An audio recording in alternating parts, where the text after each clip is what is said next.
Os doy la bienvenida a esta nueva clase del curso de Psicología Práctica. Hoy vamos a tratar la psicología de la personalidad, es decir, el estudio de aquellas características estables que tenemos los seres humanos y que nos permiten diferenciarnos unos de otros y predecir nuestro comportamiento.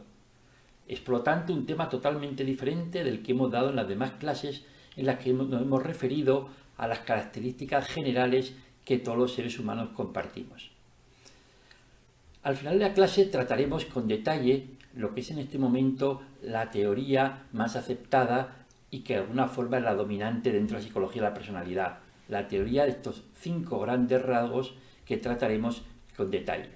Para llegar a ella trataremos en primer lugar de sus antecedentes históricos, de las teorías primitivas, de los humores, la frenología, las teorías de los biotipos, que son previas a las teorías de los rasgos que, como he dicho, son actualmente las dominantes. Haremos un paréntesis antes de entrar a la teoría de los rasgos para tratar brevemente una cuestión fundamental, que es el diferente peso que tienen los aspectos ambientales y genéticos en la personalidad.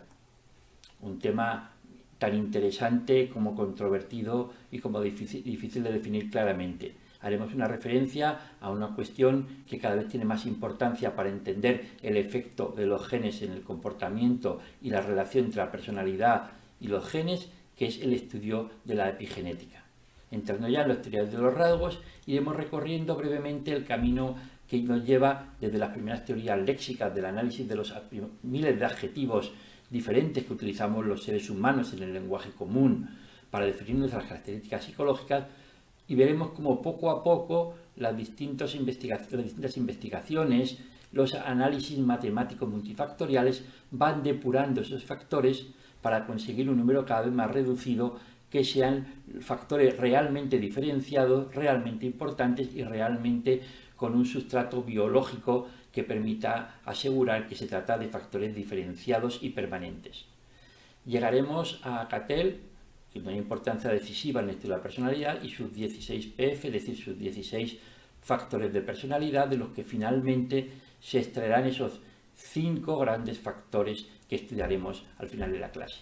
De ellos hay 2 que destacan, y destaca mucho el primer factor, el introversión-extroversión, la polaridad extroversión-introversión, que sin lugar a dudas es la más constatada por su naturaleza biológica, porque se da por hecho que corresponden a sistemas nerviosos distintos y sobre todo a funcionamientos distintos del sistema nervioso, y que de alguna forma diferencian de forma clara a unos seres humanos de los de otros. También va a tener mucha importancia el segundo factor, el de estabilidad, inestabilidad emocional, que también parece corresponderse claramente con un distinto tipo de funcionamiento del sistema nervioso, es decir, con la facilidad con la que el sistema nervioso cambia de dirección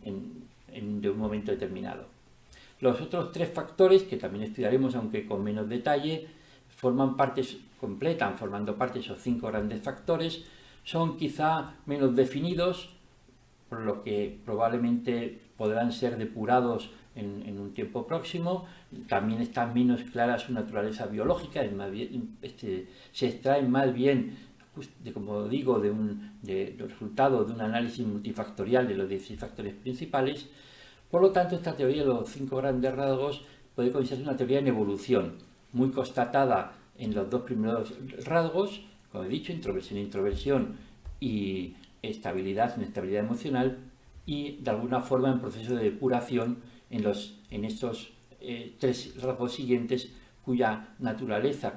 está menos definida y cuya relación con realidades biológicas distintas está también menos clara. Vamos a tratar, espero que os resulte muy interesante. Pues comencemos a hablar de la personalidad.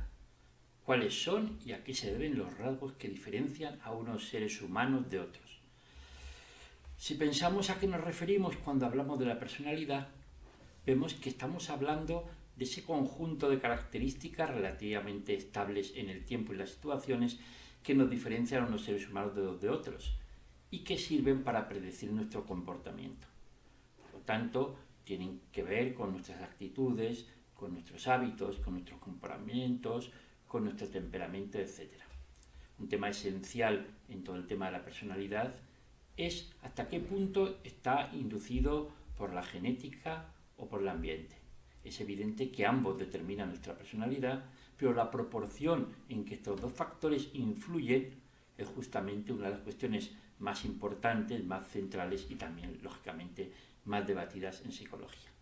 Vamos a retroceder un poco casi desde el principio para ver lo que de alguna forma podían ser los antecedentes de esos temas que tanto ha importado siempre a la humanidad, que es entender qué es lo que nos hace distintos unos a otros y cómo podemos clasificarnos los seres humanos en función de nuestro comportamiento.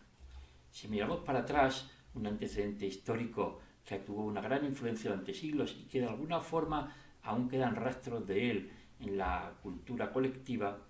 es la que tenía que ver con la clasificación que tanto Hipócrates como Galeno establecieron, que se basaban en la idea de que había una serie de 4 humores principales que de alguna forma hacían que cada persona, según la mayor preponderancia de uno de estos humores, tuviera un temperamento u otro.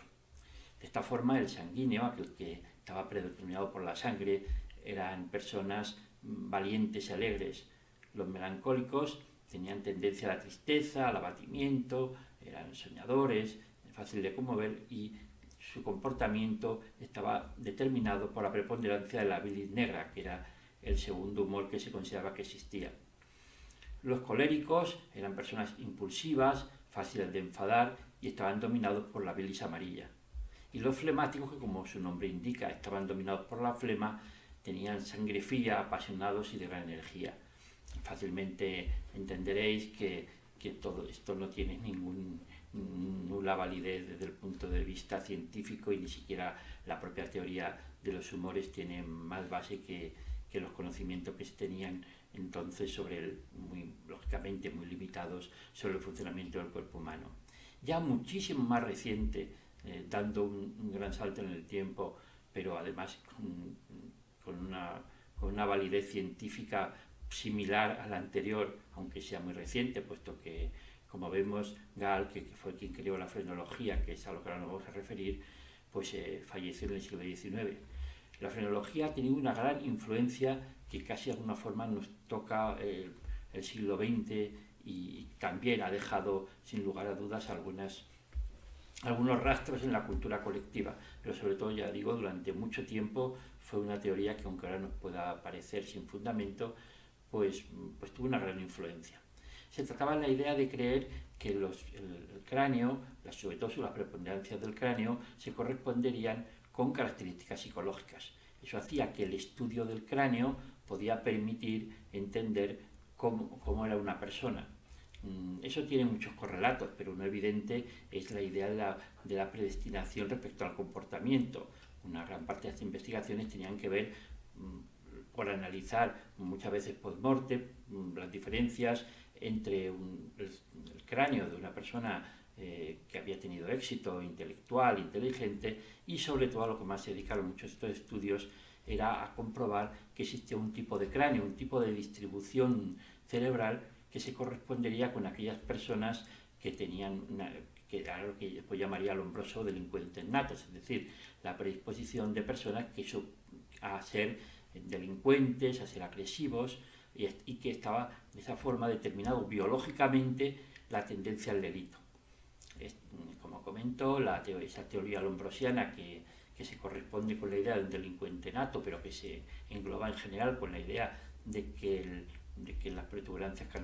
craneales, que se correspondían a su vez con la mayor o menor preponderancia de distintas zonas cerebrales, pues era lo que de alguna forma determinaba los distintos comportamientos de la personalidad, si se quiere decir así. Hemos hablado de que son teorías simplemente antecedentes históricos, pero vemos que todas tienen una idea básica, que es la idea de juzgar constitucionalmente como un todo el comportamiento del ser humano, la personalidad, y cómo la personalidad también de alguna forma se correspondía claramente con unos correlatos fisiológicos. Y en ese sentido, ya mucho más recientes, son las teorías constitucionales o biotipológicas. Es decir, aquellas que se basan en que existen unas tipologías que a la vez son somatotipos o tipos constitucionales que determinan tanto el comportamiento psicológico como la forma en general de la constitución del cuerpo. Nos puede parecer ahora pues, muy simples y desde luego falta de rigor científico, pero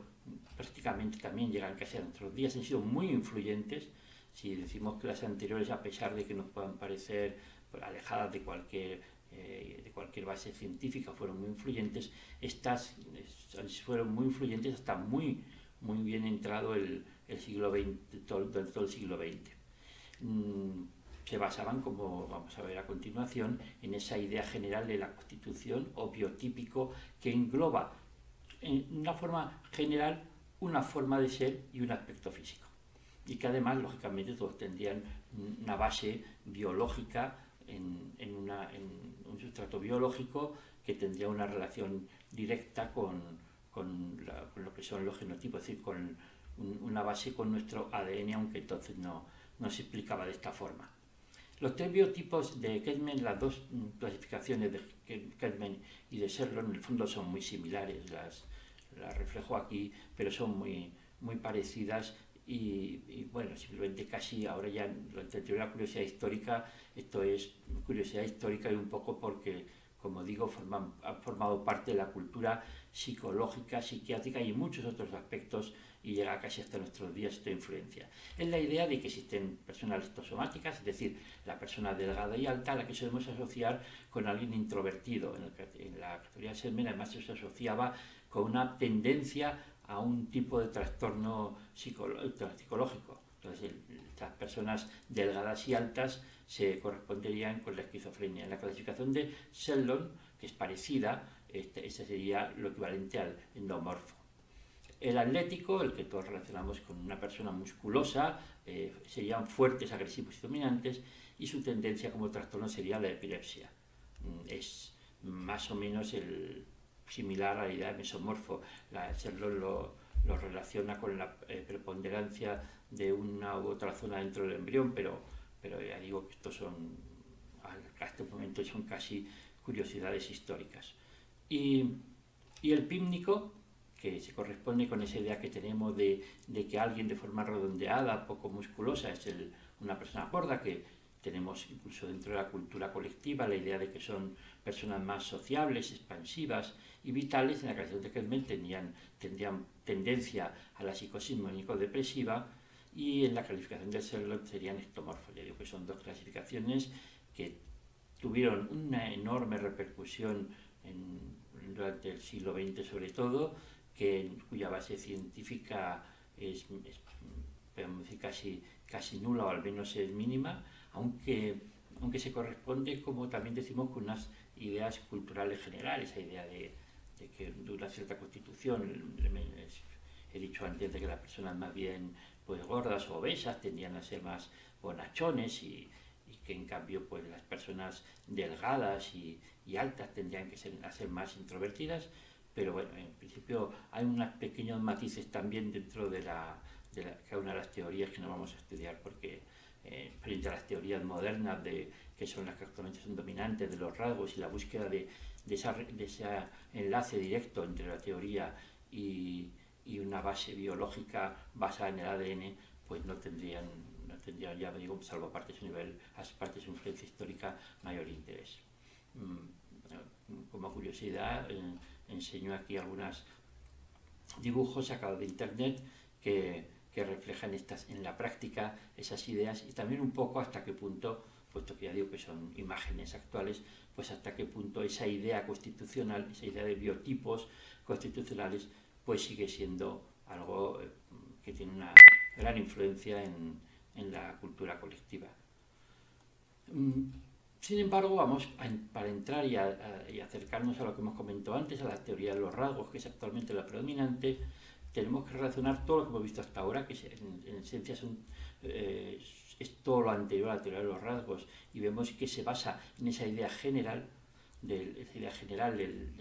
la personalidad como un todo.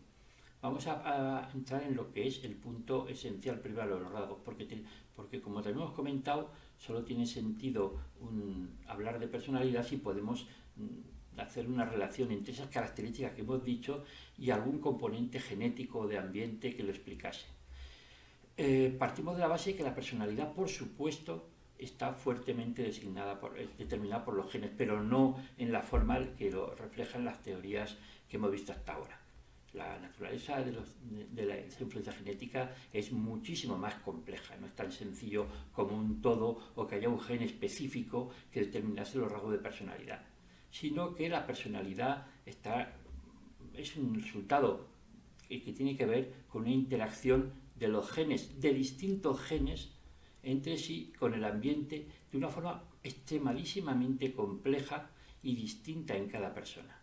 Esto es lo que nos hace, digamos, poner en cuestión o cerrar las etapas exteriores, porque no se corresponderían con como digo, con la complejidad y diferenciación en cada persona de lo que suponen los genes.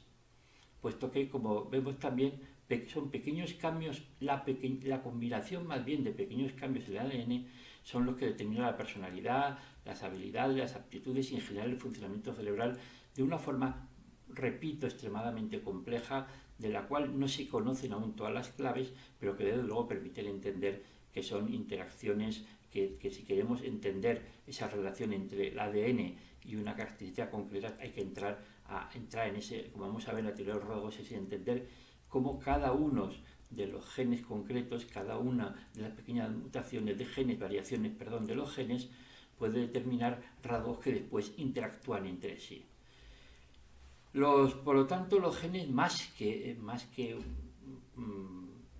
determinar de forma clara y, digamos, inexorable el comportamiento, hay que entenderlos como potencialidades del comportamiento. Y esto cada vez más, porque a medida que estamos avanzando en el conocimiento de la genética, lo entendemos mucho mejor porque hay genes que solamente se activan en ciertas condiciones del entorno. Aquí hay que señalar algo muy importante, no lo vamos a entender más, pero que también nos permite entender el sentido de la influencia del ADN en cada una de las personalidades que nosotros tenemos, que es la epigenética. La epigenética, una ciencia que cada vez tiene mayor influencia y que de alguna forma cuestiona una idea simplista de lo que es la influencia del ADN, estudia las modificaciones que experimenta la actividad del ADN sin que se modifique su secuencia inicial. Es decir, aceptando la teoría de la evolución, no es que se produzcan cambios en los ADN de una persona por su ambiente, por su vida, por su experiencia vital, que pueda trasladar directamente como cambios en el ADN a su descendencia. No. Pero sí que este nuevo enfoque del genoma como algo vivo y dinámico significa que los genes son una predisposición que interactúa con el ambiente de tal forma que a través de disparadores, por decirlo así, puede hacer que secuencias en una persona se activen y en otra no se activen. Tiene que ver lógicamente con la psicología, pero también con enfermedades. El que una persona tenga un gen que predisponga a una enfermedad significa que en determinadas circunstancias ese gen se va a expresar, pero a lo mejor en otras circunstancias ambientales no se va a expresar. Y eso es esencialmente la idea de la epigenética y que explica por qué hay rasgos o comportamientos que claramente cuando se ve estudios familiares, como lo veremos después, tienen que ver con aspectos genéticos y sin embargo en una persona pueden expresarse, pueden crear un tipo de comportamiento, pero en otra persona que vive en un ambiente distinto o que tiene unas influencias distintas no se desarrolla. Vemos que este es el punto esencial en que de alguna forma confluye la idea básica de que estamos determinados por el ADN y a la vez la idea básica de que también el ambiente hace que se desarrollen no determinados comportamientos o que, diciéndolo en términos epigenéticos, que se disparen o no determinadas predisposiciones. La forma, por lo tanto, siguiendo con este estudio que es fundamental, con este enfoque de entender la influencia de la genética y del medio ambiente, una de las formas más habituales en toda la ciencia de ver hasta qué punto la herencia interacciona con el ambiente para entender la personalidad, justamente analizar las similitudes y diferencias entre familias genéticamente emparentados y sobre todo entre gemelos que tienen genes idénticos, especialmente en aquellos casos que para estos estudios genéticos son una auténtica posibilidad de investigar, que es cuando por algún motivo dos gemelos, es decir, dos gemelos idénticos, es decir, dos personas que tienen idénticos genes, sin embargo se han desarrollado en ambientes distintos. Esto es como un experimento en la naturaleza, las veces que sucede eso, que dos hermanos gemelos, pues por las circunstancias que sean, uno se ha criado en una familia y otro en otra, y también los casos de aquellos hijos que no se han sido criados por los padres biológicos, sino por otros padres, son los casos en que nos permiten ver directamente en un experimento clarísimo que da la propia naturaleza cuál es la influencia del ambiente, en este caso ya de los padres que no son padres biológicos, pero son con los que se han criado, o los padres biológicos cuando esos padres biológicos no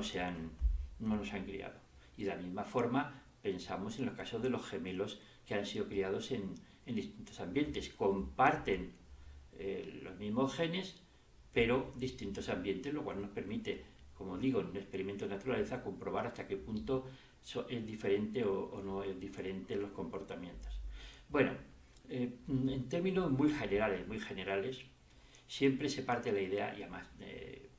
lógicamente, depende de qué factor o qué resultado estamos mirando, pero siempre vemos que existe una enorme influencia de los genes.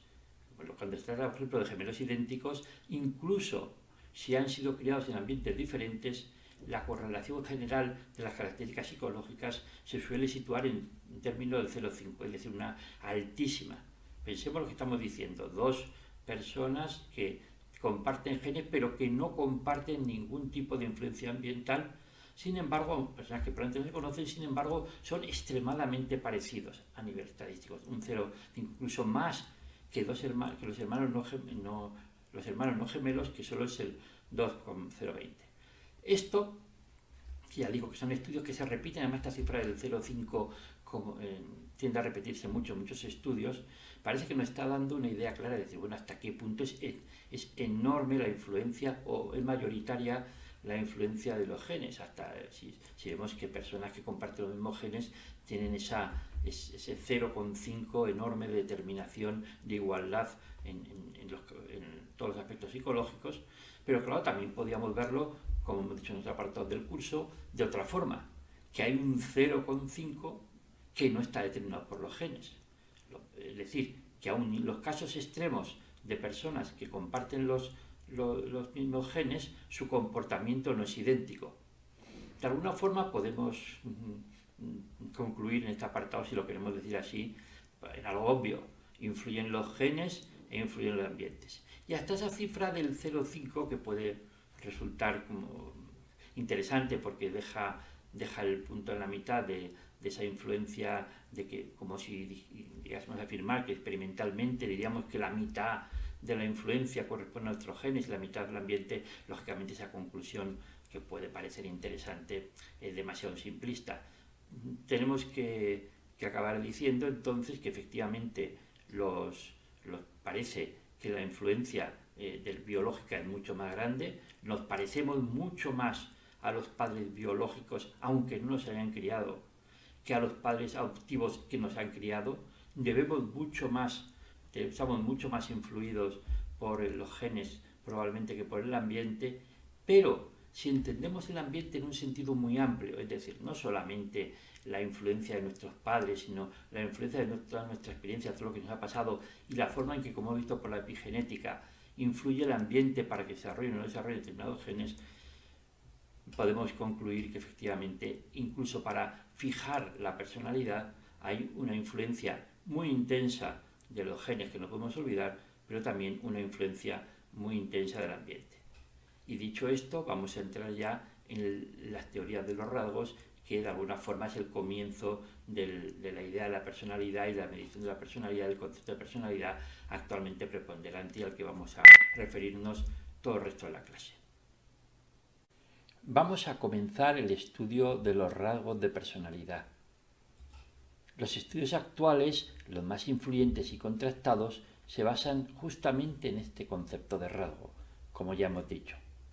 Los rasgos son elementos de la personalidad no observables que se influyen de los comportamientos y que son relativamente estables en el tiempo y en las situaciones. Se basan en análisis matemático de un gran número de datos de muchas personas para encontrar aquellos factores esenciales o primarios que reflejan rasgos de personalidad.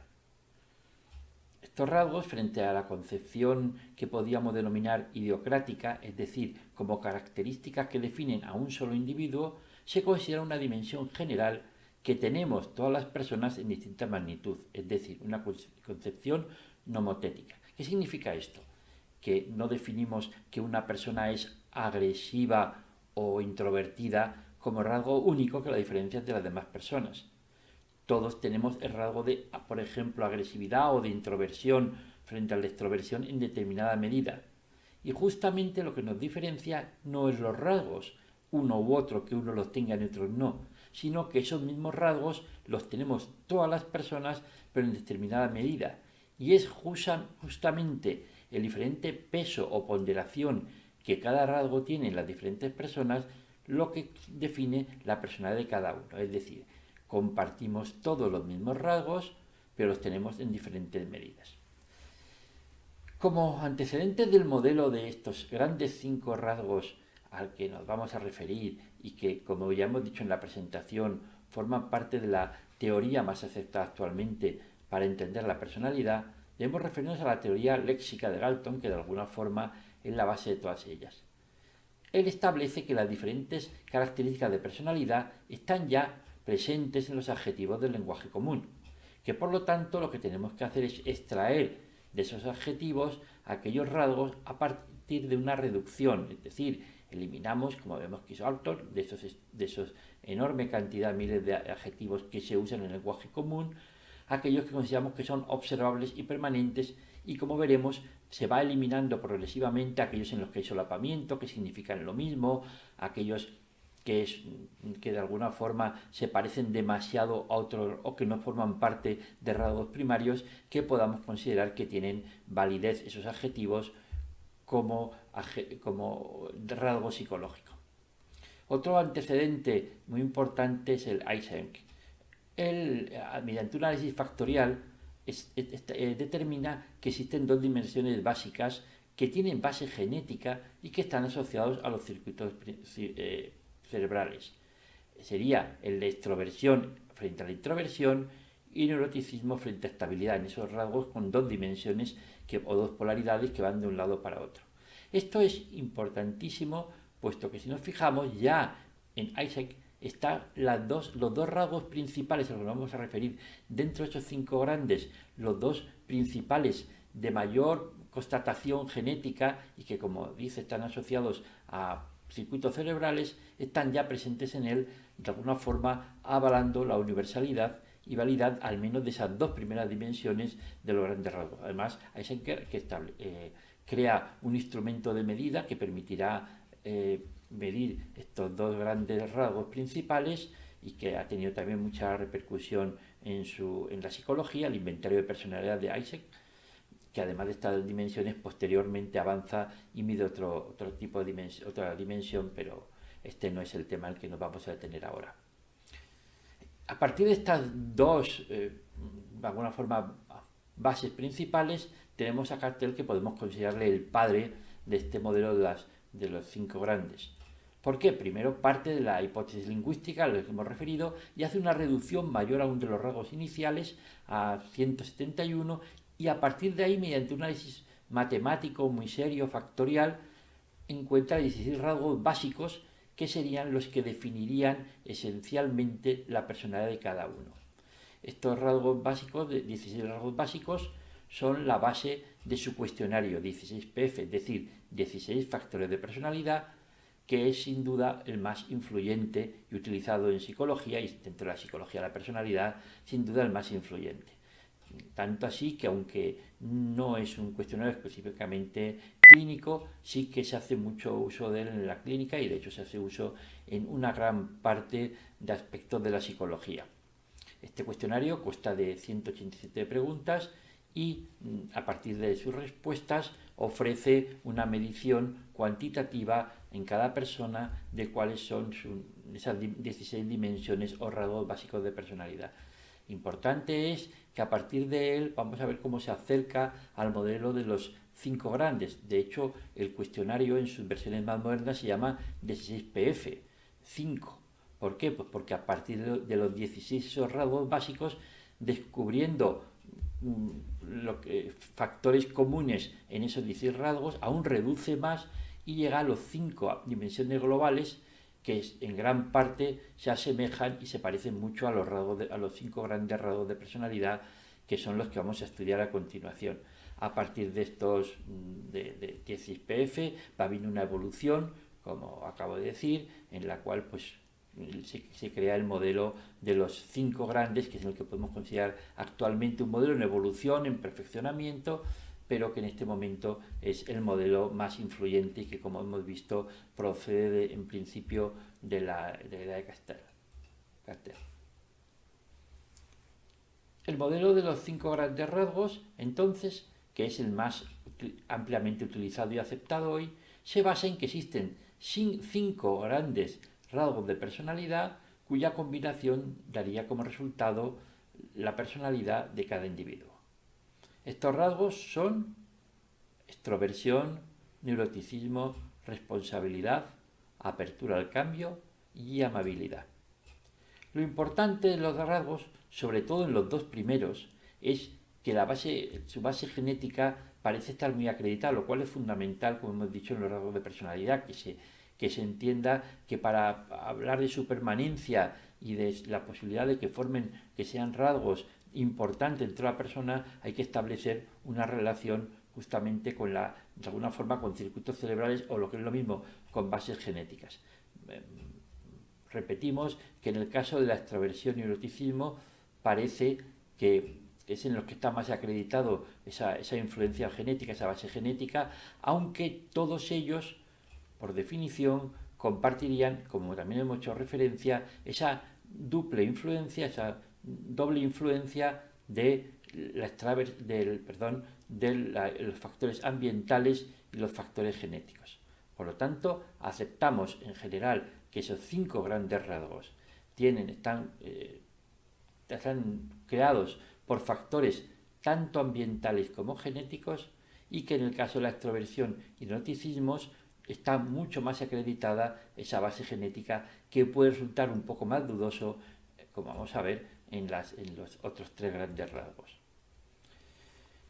Aparte, hay que decir también que aparte de esa base genética, también los 2 primeros rasgos de alguna forma son los más consolidados, mucho más consolidados que los 3 siguientes. Son en los que existen un mayor consenso, se consideran más centrales, más importantes, más determinantes de la personalidad, y, como hemos dicho, es un modelo que está en evolución, en perfeccionamiento, y posiblemente en los 3 otros rasgos, la responsabilidad, apertura al cambio y la amabilidad, que también vamos a referir, son más debatidos, son más dudosos, e incluso es posible pues que en un futuro, puesto que existen personas que cuestionan justamente la individualidad a nivel teórico de esos 3 otros rasgos, pues existan cambios en este modelo. Aceptemos que el modelo más consolidado son los 2 grandes rasgos de extroversión y neuroticismo, y que por lo tanto son los primeros que vamos a estudiar y en los que nos vamos a detener un poco con más detalle para referirnos después a los siguientes rasgos. Vamos a comenzar el estudio de cada una de estas 5 dimensiones con la extroversión-introversión. Se tratan, como hemos dicho, de 2 polaridades opuestas, en el que la mayoría de las personas nos encontramos más o menos en situaciones intermedias o cerca de uno de los 2 polos. Los extravertidos serían personas energéticas, entusiastas, necesitadas de estímulos, sociables, habladoras y orientadas a la acción. Serían muy visibles dentro de grupos sociales y tenderían al compromiso social y a manifestar emociones positivas como la alegría, la satisfacción, la excitación, etc. En el polo opuesto, los introvertidos tendrían menos energía y se encontrarían bien en situaciones de bajo nivel de estimulación, más reservados, discretos en los grupos y en sus relaciones con los demás.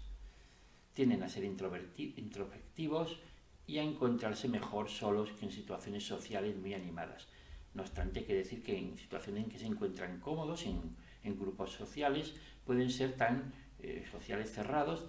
pueden ser tan comunicativos como los extrovertidos. Existe la hipótesis de que esta diferencia entre estas dos polaridades se correspondería con procesos neurológicos de excitación e inhibición distintos. De acuerdo con esto, los extravertidos tendrían procesos excitatorios débiles y lentos e inhibitorios rápidos e intensos, al contrario de lo que sucedería con las personas introvertidas. Esta dimensión, que se considera la más importante, sobre todo la más constatada desde el punto de vista genético y fisiológico, dentro de ella los extravertidos, otra forma de verlo, puesto que no tenemos que pensar que se trata tanto de introversión como un elemento social, sino como hemos dicho, como diferentes sistemas nerviosos o diferentes formas del sistema nervioso en los procesos de excitación e inhibición. Los extrovertidos, de acuerdo con ello, alcanzarían su tono hedónico, es decir, el punto en que se encuentran más a gusto, en que encuentran placer y satisfacción, cuando existe mucha estimulación, es decir, en situaciones de mucha estimulación, al contrario que los introvertidos, que alcanzarían ese tono hedónico justamente cuando se encuentran en situaciones de poca estimulación. Vemos que esto se corresponde, como hemos dicho, con los diferentes funcionamientos de los sistemas nerviosos de excitación o inhibición. Existen varios modelos distintos, vamos a ver dos, que de alguna forma apoyan la universalidad y la naturaleza biológica de estas polaridades, extroversión e introversión en los seres humanos. Uno sería justamente el de Shuglerman, que establece un concepto muy parecido, el de buscador de sensaciones o la dimensión de búsqueda de sensaciones, que se parecería mucho a esto que estamos hablando de introversión y extraversión, y que por lo tanto indicaría cómo de diferentes ópticas de investigación o de diferentes modelos psicológicos vienen a confirmar esta universalidad de la dimensión extraversión e introversión. Y también los estudios de la psicología soviética, que hablaban de la existencia de una dimensión en un sistema nervioso débil y un sistema nervioso fuerte, como podemos ver que se corresponde muchísimo dentro de esas distintas formas de procesos de excitación o inhibición intensos o más débiles, se corresponde totalmente con este modelo de extroversión e introversión. Decimos todo esto para que se vea que se trata de una de las dimensiones más constatadas dentro de lo que sería la personalidad, y por lo tanto todo apunta a que tendría una naturaleza más biológica, es decir, más basada en perfiles genéticos diferenciados. Tanto es así que esta existencia de esta dimensión basada en una diferente genética de dos tipos de seres humanos hace que no solamente en el aspecto psicológico o de comportamiento se manifiesten estas polaridades, sino que se han encontrado muchas diferencias entre introvertidos y extrovertidos en muchos aspectos. Se está estudiando a nivel de hipótesis su diferente reacción ante medicamentos, en la actividad motora, en aprendizaje, en conducta sexual. Es decir, la naturaleza biológica de esta diferencia está haciendo que actualmente esté investigando todas aquellas consecuencias que puede tener esa diferencia en la naturaleza biológica de los introvertidos e introvertidos, que puede ser muy amplia. La segunda dimensión es el neuroticismo, o dicho de otra manera, por si suena un poco peyorativo para muchas personas, el símbolo de estabilidad o inestabilidad del sistema nervioso. Este sería un rasgo propio a las personas, el hecho de ser altos en neuroticismo o inestabilidad, en aquellas personas cuyo sistema nervioso autónomo se activa y cambia de sentido fácilmente. Este cambio de sentido lo diferencia, como vemos, de lo que hemos dicho anteriormente del tema extroversión e introversión, que hay una excitación o inhibición, pero no cambios de sentido. Quienes tienen alto este rasgo de neuroticismo o inestabilidad tienden a experimentar emociones negativas, la ira, la ansiedad, la depresión. Tienen poca tolerancia a las presiones, son emocionalmente reactivos, tienden a preocuparse mucho y a interpretar todas las situaciones nuevas como amenaza.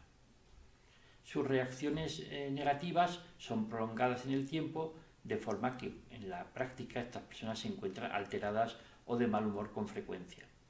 Vemos que esta dimensión, el polo extremo de esta dimensión del neuroticismo, se opone al otro polo, que sería la estabilidad emocional. Sería, por lo tanto, todo lo contrario. A medida que nos acerquemos más al polo de estabilidad emocional, serían aquellas personas que no se alteran fácilmente, que son menos reactivos, más tranquilos y más libres de pensamientos negativos. Vamos a decir que esta dimensión de neuroticismo e inestabilidad parece también tener claramente una raíz en una diferencia genética. Por lo tanto, es una diferenciación cuya constatación biológica parecería bastante clara, aunque esté un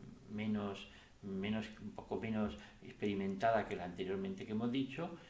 y se basaría, por lo tanto, en diferencias genéticas claras, y de hecho, como vemos claramente, está basado en un funcionamiento muy distinto del sistema nervioso, que explicaría el comportamiento. Esto es las siguientes que vamos a ver ahora.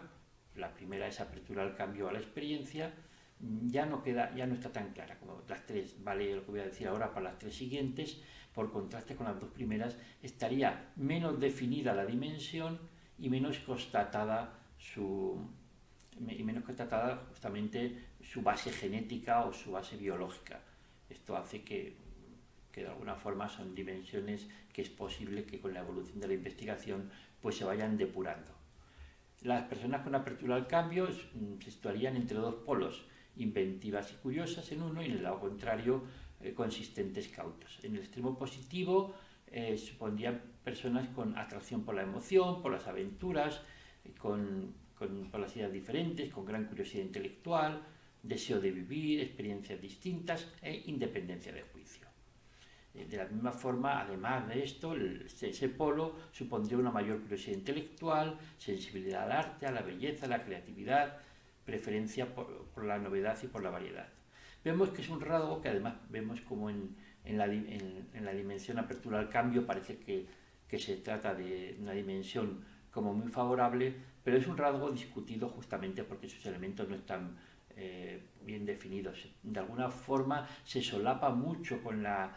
idea de la inteligencia y con la apertura intelectual, y por lo tanto sería una dimensión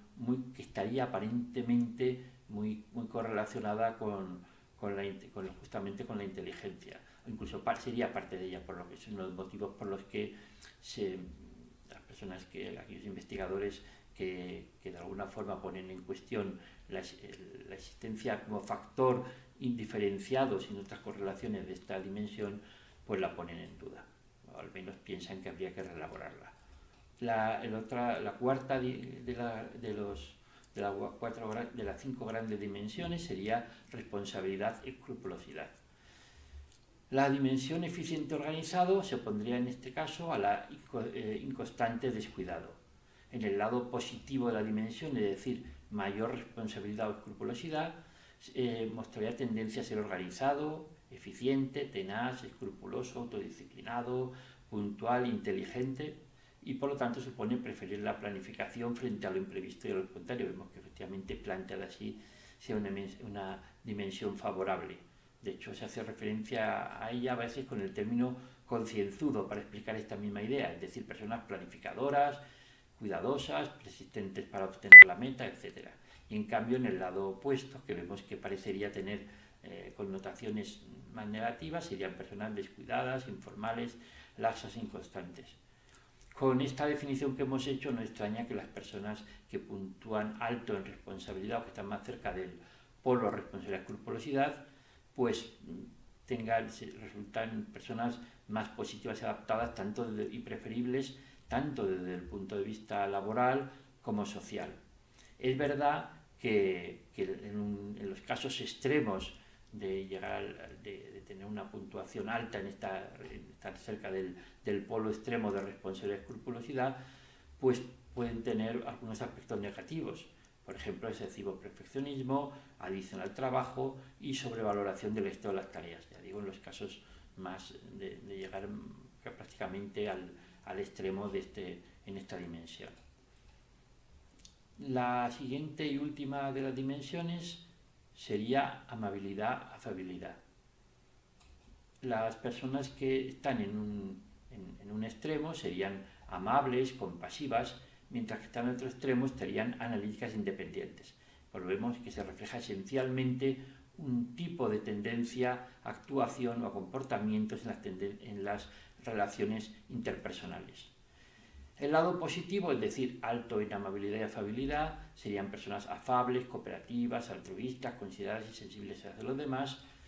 y reflejarían también la preocupación por los demás en general, lo cual les haría ser más generosos, más confiados, más dispuestos a ayudar. Como vemos, también sería el rasgo que, si el anterior hacíamos mucha referencia a